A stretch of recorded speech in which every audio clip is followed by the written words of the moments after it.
Just as a way of introduction, I'll say that Jarvis Ward is with us. He is the cities and communities leader for national facilitator for Mission America Coalition, and he and I are brothers. You can tell by lots of things. You can tell by the color of our skin. You can tell by the French cuffs on his shirt. You can tell by the corporate pants that he's wearing. You can tell by my flip-flops and my jeans that we are exactly alike. Yeah. And so we got here. I have huge regard for Jarvis, and his willingness to be here this week is actually extremely huge, because just last week we were in Orlando together for the Orlando 2011, and he and Phil Migliorati and a bunch of other people did a ton of work and put on an incredible gathering of over 700 people with roundtable discussions and excellent presentations from the Wisconsin Conference Committee on World Evangelization and those kinds of things. So we're really privileged to have him, and he's going to be here the whole time, and I know that you'll want to converse with him about things that are going on, and he'll have an opportunity this evening to share a little bit with you. In this first session today, I just want to kind of say up front that we recognize that every city here is unique, and every city God is at work in a variety of ways. And there is no one pattern, there is no one cookie cutter that works in every place you go. So we are not here trying to sell you anything. We're not here trying to tell you you need to do something a certain way. All we're trying to say is let's talk together and let's discover if there are some best practices that are going on across the area. And let's find out if God might use one person to stimulate an idea in somebody else so that there's germination that happens from city to city or community to community.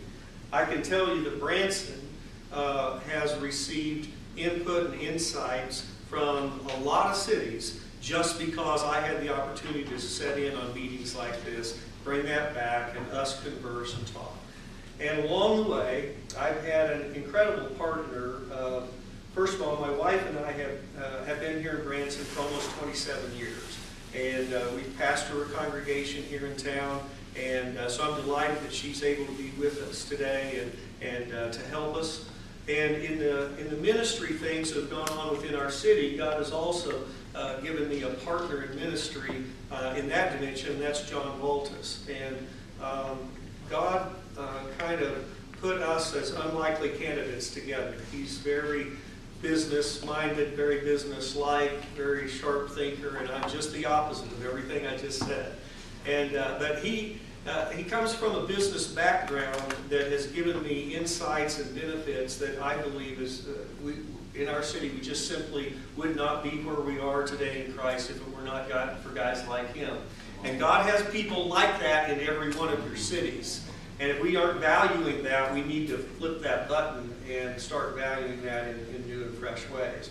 John's background was GM for SeaWorld, GM for Silver Dollar City, both of those for extended long time periods. And because he started when he was 10, he has still got to do the Silver Dollar City Foundation for how many years now, John? At the 14 years. 14 years at the foundation. So I invited John to come and share with you the very foundation, the very capstone of what Branson is all about. And then from there, he's going to just kind of bridge right out of the theme of Christ is the Builder, which is our theme for here in Branson. He's going to kind of bridge right out of that into servant leadership.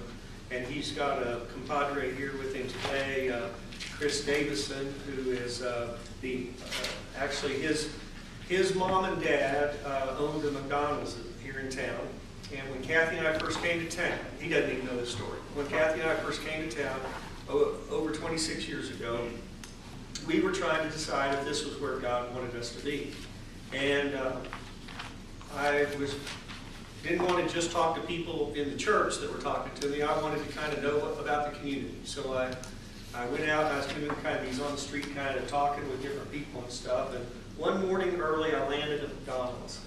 And to my amazement, it was like every table, and it probably wasn't, but it felt like every place I looked to sit down, there was a group of teenagers with their Bibles open, and a college student, somebody just a little older than them, sitting down with them, discipling them through Bible studies. And that's the kind of thing that in a snapshot tells you the strength of the history of Branson, Missouri.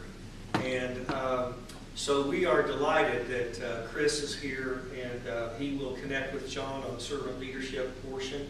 The formats, basically, there'll be a presentation, then there'll be a question and answer time period, and then following the question and answer time period, there'll be roundtable discussions. We've invited those who are making presentation to help us with questions, to bring a question or two for you to consider at your table, but you don't have to talk about that. You can talk about something else. And we'll direct you in the round tables, but so you can be thinking about it. In the middle of the table, there's a notebook. There's also extra pens in case anybody's needing pens. There's extra paper you can pull out of here, but one of you at the table is going to become the recorder for that table, and we're going to ask you to write down some of the high points of thoughts that are discussed at your table after each one of those presentations have taken place, and any points that you think really need to be made for everybody. And then we're going to eventually collect all those books after this whole thing is done. We're going to type up some reports to get back to you so you kind of know what all the tables we're talking about. And we'll have some verbal of that as well. So would you help me welcome John Baltus?